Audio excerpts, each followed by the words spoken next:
students, today we will discuss about the origin and evolution of mammals. यानी स्तनधारियों की उत्पत्ति और जैव विकास के बारे में आज डिस्कशन करेंगे। सबसे पहले इंट्रोडक्शन।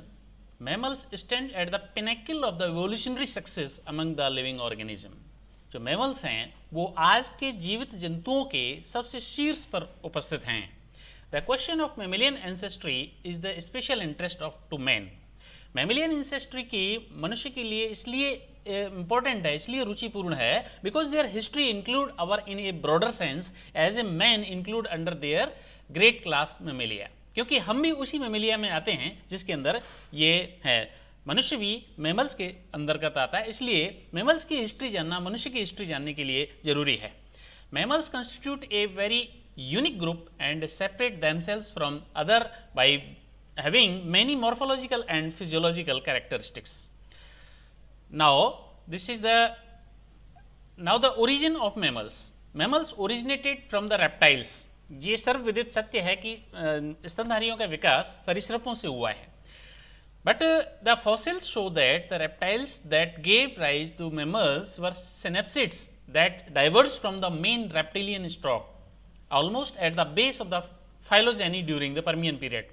पर्मियन पीरियड में, पर्मियन युग में लगभग आज से लगभग 280 मिलियन ईयर्स एगो सिनेप्सिड से डाइवर्ज होकर के, रेप्टिलियन के सिनेप्सिड से डाइवर्ज होकर के स्तनधारियों का विकास हुआ।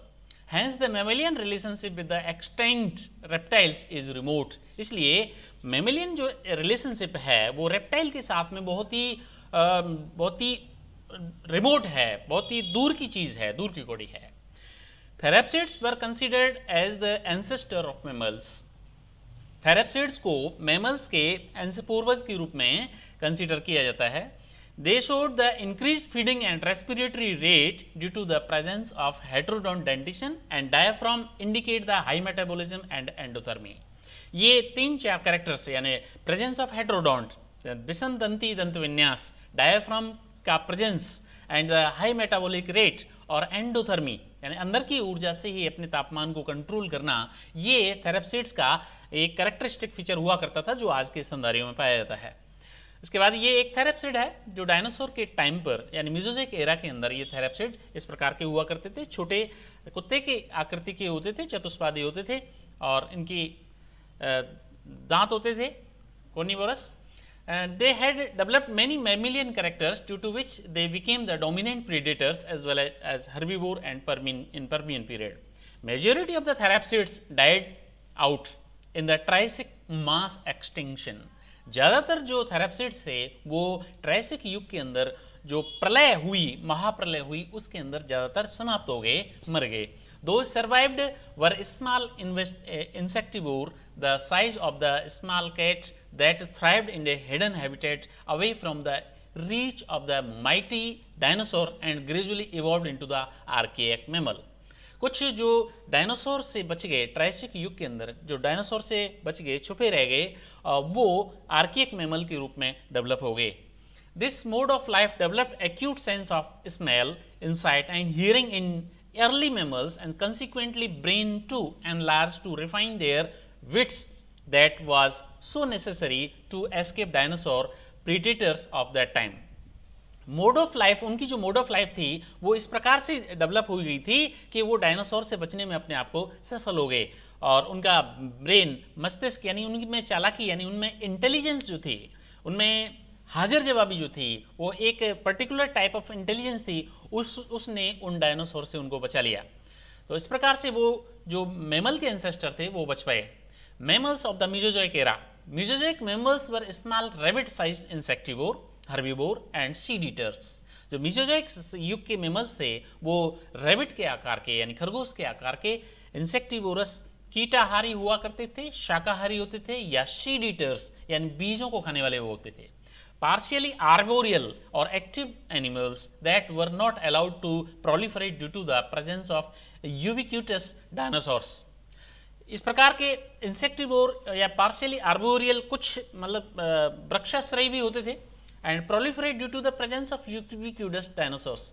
डायनासोर जो उस टाइम पर विश्वव्यापी डायनासोर थे, यूबिक्यूटस यानी विश्वव्यापी, यानी सभी जगह पर पाए जाने वाले डायनासोर हुआ करते थे, उनसे प्रोलिफरेट होकर के और वो अपने आप को एक्टिव होकर के और अपने आप को बचा पाए। Cretaceous mass extinction eliminated most of them and leaving only small insectivore Pantotherian which found all ecological niches vacant after the extinction of dinosaurs. Dinosaur के विलुप्ति के बाद में जो उनके इकोलॉजिकल निच बच गए उनको उपभोग करने के लिए ये क्रेटासियस युग के अंदर ये स्तनधारियों के जो पूर्वज थे वो उन्होंने खूब उपभोग किया और प्रोलिफरेट किया। That lead to the unusually rapid evolution of the Pliocene epoch when the 7 distinct mammalian groups were differentiated, namely insectivorous, carnivorous, primate, ungulates, rodents, edidates and cetacean। यानी उन डायनासोर के द्वारा छोड़े गए जो इकोलॉजिकल निच थे उनके अंदर स्तनधारियों का विकास हुआ और स्तनधारियों सबसे पहले 7 ब्रांचेस डेवलप हुई जिनमें इंसेक्टिवोरस थे, कार्निवोरस थे, प्राइमेट थे, अनगुलेट थे, रोडेंट्स थे और एडेंटेट थे और सिटेशियन यानी भील जैसे प्राणी थे। By the Pleistocene Cenozoic era mammal had become giant ruler of the earth. Cenozoic era के आते आते जो स्तनधारी थे वो धरती पर साम्राज्य करने वाले विशेष शक्तिशाली एनिमल बन गए। When the another mass extinction eliminated the largest of them, जबकि दूसरा जब प्रलय हुआ, मास एक्सटिंक्शन हुआ तो बड़े आकार के जो स्तनधारी थे उन्होंने इसको समूल नष्ट कर दिया, वो नष्ट हो गए। Today mammals are on the decline. आज की तारीख में जो मैमल्स पाए जाते हैं वो अपने डिक्लाइन यानी पतन के कगार पर हैं। The Mesozoic mammals categorized on the basis of their dentition। Mesozoic era के जो मैमल्स पाए जाते थे उनको डेंटिशन यानी दंतविन्यास के आधार पर इन निम्नलिखित कैटेगरीज में बांटा जा सकता है। ट्राइकोनोडोंट, they were cat sized and had 3 sharp cusp on the grinding teeth। जैसे प्रियोकोडोन इस प्रकार का स्तनधारी हुआ करता था जिसके अंदर दांत में 3 कस्प पाए जाते थे। सिमेट्रोडोंट्स, दूसरा है symmetrodont, cusp were 3 but symmetrically placed in a triangle. ऐसे 3 कस्प वाला प्राणी जैसे कि स्प्लेकोथीरियम जिसके अंदर 3 कस्प वाला प्राणी जिसके अंदर दांत सिमेट्रिकल पोजीशन में पाए जाते थे। Pantotheres, upper molar triangular with 2 cusp and 2 molar and 3 cusp, 2 molar 3 cusp के साथ में और अपर मोलर ट्राइंगुलर कस्प के साथ में ये पाए जाते थे। एम्फीथीरियम जिस प्रकार के। चौथे हैं docodont, molar were nearly squarish having 4 cusp for the grinding grasses जैसे कि डिसैकस जैसे मैमल्स जो थे उनमें मोलर्स पाए जाते थे और चतुष्कोणीय मोलर्स पाए जाते थे हैविंग 4 कस्प, जिनमें 4 कस्प पाए जाते थे, 4 नोक पाई जाती थी। मल्टीट्यूबरक्लेट्स, rodents like herbivores with the chisel shaped incisor and broad molar, the row of grinding cusps। Broad molar और इनके जो इंसाइजर हुआ करते थे वो चिजल शेप यानी छेनी के आकार के होते थे। Canines were absent so diastema were present. इनके कैनाइन नहीं पाए जाते थे, इंसाइजर और मोलर प्रीमोलर के बीच में गैप पाया जाता था, उस गैप को डायस्टीमा कहते हैं। आज की तारीख में ये रैबिट में पाया जाता है। जैसे कि प्लेजियोलैक्स ये मल्टी ट्यूबरकुलेट्स हुआ करते थे। ये ट्रायसिक, क्रेटेशियस और टर्शियरी पीरियड के अंदर किस प्रकार से इनका डेवलपमेंट हुआ वो इस ग्राफ के अंदर बताया गया। जैसे क्रोकोडाइल्स जुरासिक युग के अंदर क्रोकोडाइल्स, बर्ड्स और मैमल्स, और मैमल्स में भी जो रेप्टाइल्स थे वो ऑर्निथिशियन और सॉरिशियन प्राणी जो थे वो क्रेटेशियस युग तक प्रोलिफरेट करते थे इस धरती पर, उसके बाद में वो विलुप्त हो गए। और टर्शियरी युग के अंदर मैमल्स का बाइफर्केशन हुआ और प्रोलिफरेशन हुआ और आज की तारीख में मैमल्स प्रोलिफरेटेड रूप में पाए जाते हैं। अर्ली ब्रांचिंग या by Cenozoic placentals. Cenozoic placentals के अंदर early branching of marsupials and placentals perhaps monotremes and had been completed before the end of the Cretaceous. जो शुरुआत की जो ब्रांचिंग थी मैमल स्तनधारियों के पूर्वज से, वो एक शाखा मार्सुपियल्स में, एक शाखा प्लेसेंटल्स में और एक शाखा मोनोट्रीम्स में डिवाइडेड हो गई, ट्राइफरकेट हो गए वो, और उसके बाद में वो before the end of the Cretaceous period, Cretaceous period के अंत से ठीक पहले इनमें ट्राइफरकेशन हो गया। During the early Cenozoic period at least 7 mammalian groups had already been differentiated, namely insectivore, carnivore, primate, ungulates, ये 7 इनके कैटेगरीज हैं जो इनको बांट सकते हैं। उसमें rodents, edentates, whales and proboscideans. अब अर्ली जो सिनोजेक मेमल्स थे, उन early Cenozoic during the Cenozoic period at least 7 mammalian groups were differentiated name these are the insectivores and these are the carnivores and primates, ungulates, rodents, adenids, cetacean and proboscidean. These are the 7 branches, 7 or 8 branches proliferated from the early Cenozoic mammals. Ancestry of mammals. First of all, different ancestries are given by different scientists. First of all, amphibian ancestry. Amphibian ancestry was given by advocated by the Huxley in 1880. Huxley के द्वारा 1880 में advocate की गई, वकालत की गई, इस सिद्धांत की वकालत की गई. Amphibian ancestry of mammal since they are 2 occipital condyle in the skull of both amphibia and mammalia and presence of left aortic arches in mammals.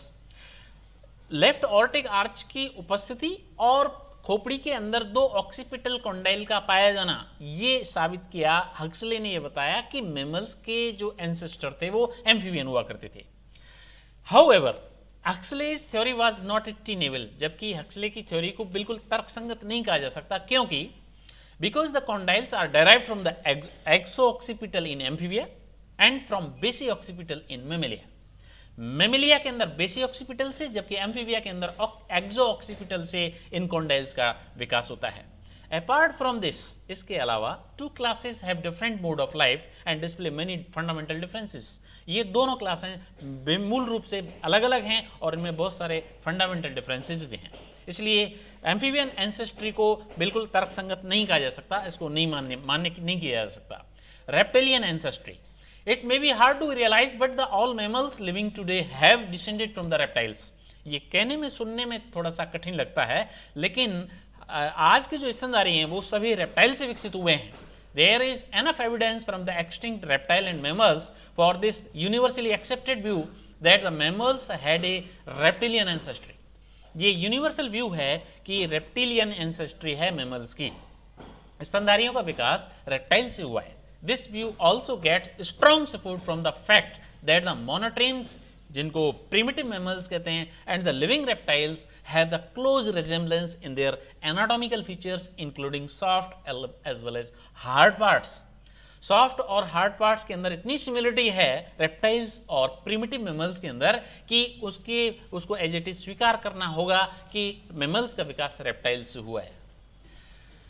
Ancestral mammals like reptiles, who were these ancient reptilian ancestors of mammals? Who were these ancestral? मतलब ऐसे कौन से reptiles थे जिनसे mammals का विकास हुआ? ऐसे कौन से मेमल्स के पूर्वज थे जो रेप्टिलिया के अंदर थे जिनसे मेमल्स का विकास हुआ? Long before the arrival of true mammals, one group of extinct reptile, the synapsids. Synapsids इस प्रकार के थे जिन्होंने आगे चल करके रेप्टाइल्स का मेमल्स का विकास किया. Acquired several mammalian characteristics. उनमें बहुत सारे mammalian characters पाए जाते हैं. They lived throughout the Permian and Triassic period 280 million years ago, and the more mammal-like synapsids belong to the order Therapsida. One of the more advanced carnivorous therapsids are called Cynognathus dogzoids, or it lived during the early Triassic period. कुत्ते के आकार के कुछ साइनोग्नोथस जैसे थेरेप्सिड्स पाए जाते थे जिनसे ये माना जाता है कि इनसे स्तनधारियों का विकास हुआ लगभग 280 million years ago. It was valve sized and show the following mammalian characters. ये कुत्ते के आकार के या वॉल्फ के आकार के, गिदड़ के आकार के ये डायनासोर होते थे जिनमें मैमेलियन कैरेक्टर्स पाए जाते हैं, जैसे कि typical mammalian upright limb for the running. Upright limb, सीधे पैरों का पाया जाना जो दौड़ने के लिए काम में आते थे. Skull with 2 occipital condyle, 2 occipital condyle का पाया जाना. Secondary palate and large lateral temporal fossa. And the largest bone of lower jaw was dentary. सबसे बड़ी जो लोअर जॉ की जो बोन है वो डेंट्री है. डेंट्री थी. Dentition consist of incisor canine and molars. जो दंत विन्यास था उसके अंदर इंसाइजर, कैनाइन और मोलर्स का पाया जाना ये साबित करता है कि स्तनधारियों का विकास रेप्टाइल, उन जैसे रेप्टाइल से हुआ है. ये एक स्कीमेटिक फाइलोजेनेटिक ट्री है जिससे मैमेलियन इवोल्यूशन को दर्शाया गया है. सिनेप्सिड्स, फिर उसके बाद में ओफियोकोडॉन जैसे प्राणी बने.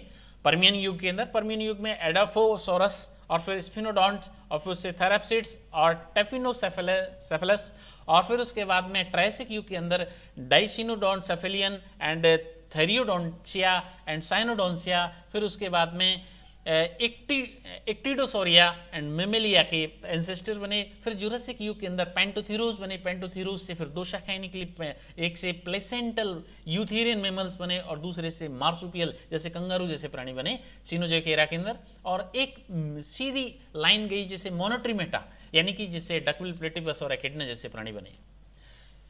कंक्लूजन, लास्ट में हम ये कह सकते हैं, from the above account we can conclude that the mammals had arised from the reptilian ancestor. Further researches on the paleontology and comparative anatomy are necessary to picture out the completeness of mammalian history.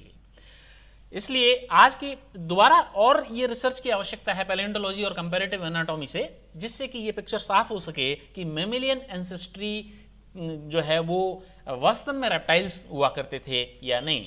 However, with all constraints and probabilities, the insignificant cyanodonts and the therapsids whose existence was as a mercy of the mighty dinosaur survived the perilous existence and gave origin the mammalian form of life in time and space.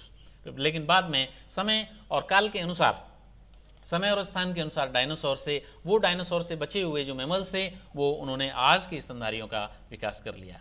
This is all about the origin and evolution of reptiles. Thank you very much.